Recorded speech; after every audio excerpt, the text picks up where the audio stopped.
What's up, y'all? Um, I made a list of all of the perks that I've experienced from being sober, from choosing to be a sober person. So, here goes. No more hangover headaches. It basically forces me to drink water more. So the only time I get headaches is when I'm either detoxing off of too much sugar, or I haven't drank enough water, or I didn't get enough sleep. I have no fear of being pulled over for driving under the influence. If I get pulled over, it's because I was speeding or something, or some other reason, like my tags are expired. I have no shield from feeling. Being high, being drunk, it definitely keeps me from feeling, keeps people from feeling. I mean, that's why we do it. And yeah, feeling is hard at first. You know, in my experience, if I haven't been feeling for however long I choose to engage with drugs and alcohol. Yeah, but once I start to feel it, it's awesome, man. Like, I've become really in touch and in tune with what's happening within me. I have a better idea of what steps I need to take in order to become okay again. So it's ultimately a good thing. I have no excuses. Now I don't have anything holding me back from, oh, I can't do blah, blah, blah because I'm under the influence. Oh, I can't leave the house now because I'm under the influence. Oh, I don't have the energy because I'm under the influence. Or, you know, being under the influence, you know, I would easily go into these like spirals of being on social media for hours and hours and hours. And I mean, that can also happen sober, but it removes a very clear barrier that keeps me from operating at my highest. No impaired judgment. I mean, I'm pretty impulsive as a person, so I can decide at any moment to like randomly buy something I don't need or whatever, but it's definitely worse when I'm under the influence. So I get to make clear choices that I remember making. And yeah, I'm able to, you know, make choices I can stand behind and not feel as ashamed of, because I was clear and present when I made the choice. In my mind, opportunities to cope with anxiety in other healthy ways. Yes. Oh my gosh. Let me tell you, not being sober is like or rather socially interacting with people. If you're someone with social anxiety like myself, regardless of if I seem like I'm bouncing off the walls all the time, like there is a polar opposite to that where I really don't want to be bothered a lot of the time. But if I'm in a situation where I'm like being social, yeah, it's much easier to do that not sober. I can tell you for myself. So not being sober, I have to figure out how to like talk to people, and I have to figure out how to listen, and I have to figure out how to stay focused, and I have to figure out how to stay positive and manage my emotions. And also I have to figure out how, you know, to be okay if I don't want to do something social as well. Like, these are all choices that I get to make as a sober person. More motivation to get goals done. I mean, this one is super huge for me. I'm making a pin here on the, making a pin.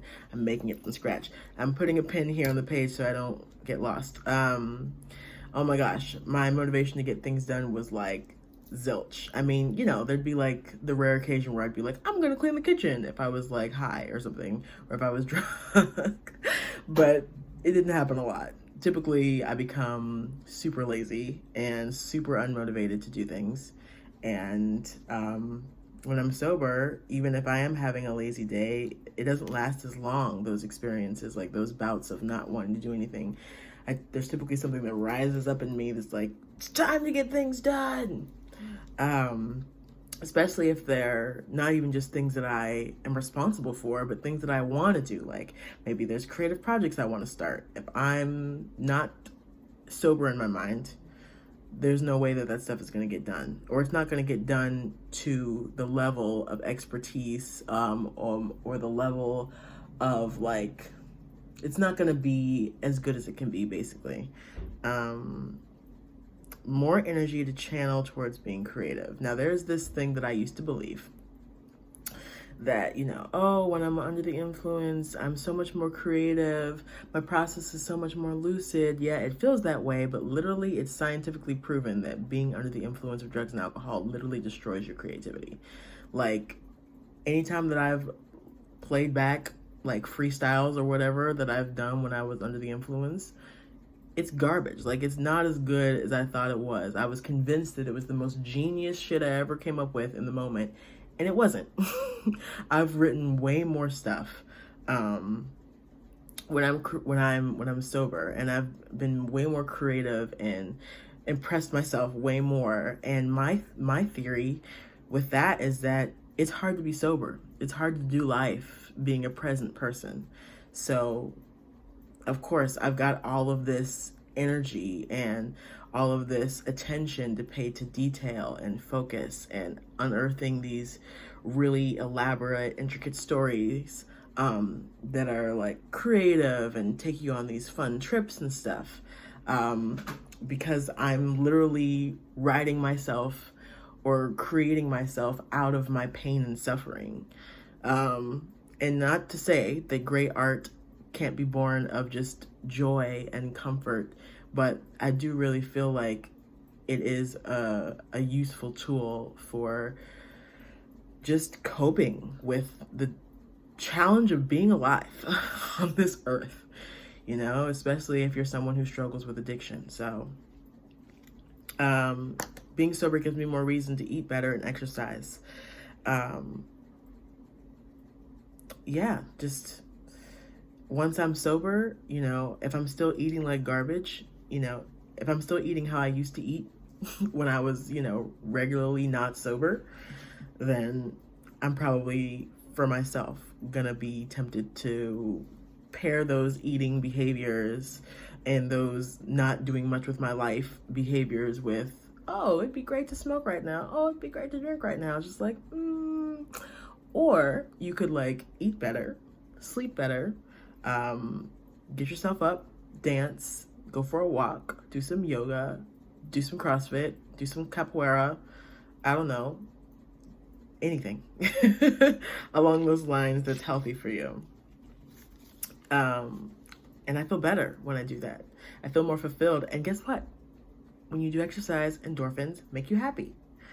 And so I get a natural body high that happens.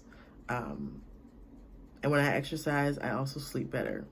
And I'm somebody who definitely has trouble sleeping in general. But especially if you're detoxing off of whatever, detoxing off of like, you're used to doing this thing, you're used to drinking regularly, and then you just stop. Like, that's got to have an effect on your brain and your sleeping patterns.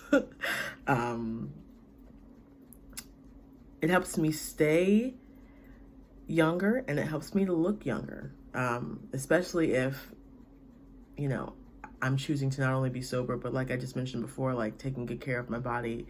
I'm like no longer eating like crap. I'm eating better. I'm drinking more water. I'm getting better sleep. I'm moving my body. I'm getting exercise. I'm sweating out toxins. I'm feeling natural body highs from making healthy choices about my life. Like, of course, that's going to make me more youthful than if I am regularly, smoking weed and drinking alcohol. It helps me to be more present. I think I mentioned focus before. Like, I think most creative types probably have ADD or ADHD, like something along those lines.